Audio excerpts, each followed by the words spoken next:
For dividing whole numbers, we're going to work on two different problems.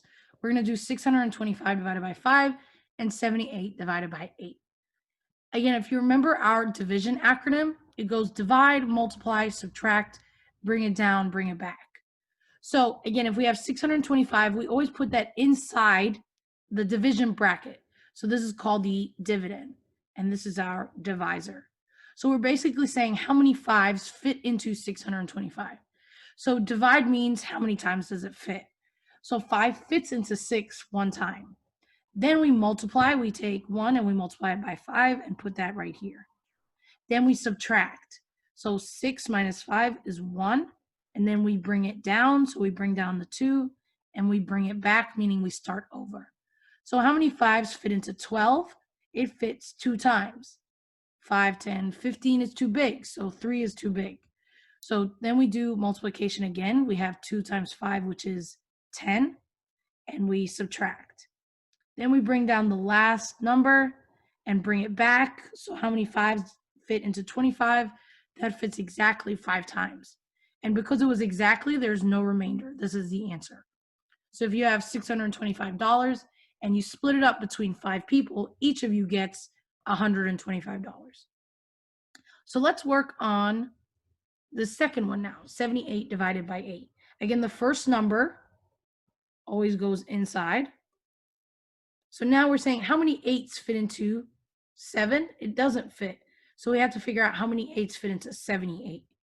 So if we skip count, we get 8, 16, 24, 32, 40, 48, 56, 64, 72, and 80. As you can see, 78 is not an exact match, but we know that 72 is the highest it can go. So that means that this fits 9 times. So we're going to put a 9 here. So if we have, that was our division. Now we do multiplication. 9 times 8 we know is 72. Then we subtract. We know that 78 minus 72 is 6. There's nothing to bring down, right? But I know that if I had a decimal and a 0, my 78 is still the same number.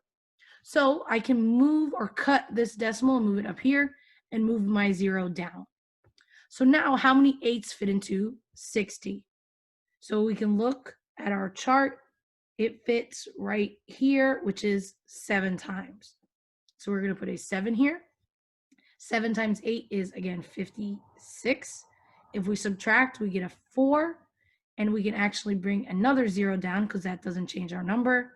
And 8 fits into 40 exactly 5 times.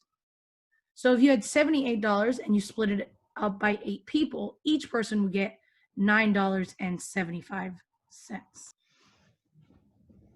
So if we're dividing decimals with a decimal in the dividend is actually the first number. So we have 19.3, and our divisor is what's on the outside. So we're splitting it up into pieces of 3. Or we could say, like, let's say we had $19.30 and we're splitting it up by 3 people. So again, we have DMSBB. So divide means how many 3s fit into 19. So it actually fits 3, 6, 9, 12, 15, 18, 21. So 18 would be 6 times. So then we multiply. 6 times 3 is 18. Then we subtract, we get 1.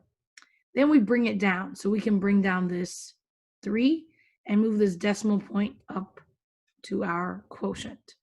So now we have 3, and how many times does it fit into 13? 13 would be right here, so that means 4 times. So I know that 4 times 3 is 12. When I subtract, I get 1. Again, I can add a 0 here, bring it down. So now I have 3. How many times does it fit into 10? That would be 3 times. And this 3 would actually end up being repeating because I would keep getting 1 as my difference, and I would keep bringing down zeros, and I would keep getting 3. So I would put a line above it to indicate this just keeps repeating. So now let's talk about if the decimal is in the divisor. So again, the divisor is the second number. So we have our dividend, and we divide it by the divisor, and we get our answer, which is called the quotient. So if our divisor is a decimal, so let's say we had 1,504 and we divide it by 3.5. So again, we set this up so the 1,504 is inside the division bracket, and then we put the 3.5 on the outside. So now we want to say how many 3.5s fit into this. So 3.5, whenever we have a decimal in our divisor, it makes things a little complicated. So we want to remove it. So in order to remove it, we have to move it one place value over. So the 3.5 becomes 35. So that's like multiplying it by 10. So if we do that to this side, we have to do it to this side as well. So if we move this one over and put a 0, it's like we're multiplying it by 10 as well. And this makes these equivalent to our initial question. So now we're seeing how many 35s fit into 15,040. So we're going to have to count by 35. So we have 35, then we have 70, then we have 105 and 40, then we have 175. And so you can see we're trying to find 150. So that's right. 35 fits into 150 4 times. So then we place our 140 right here, and then we subtract. After we subtract, we bring it down and then bring it back. So 35 fits into 104. 104 would be right here 2 times. We put our 70 and then we subtract. We get 34, bring down the 0, and then do it another time. So how many 35s fit into 340?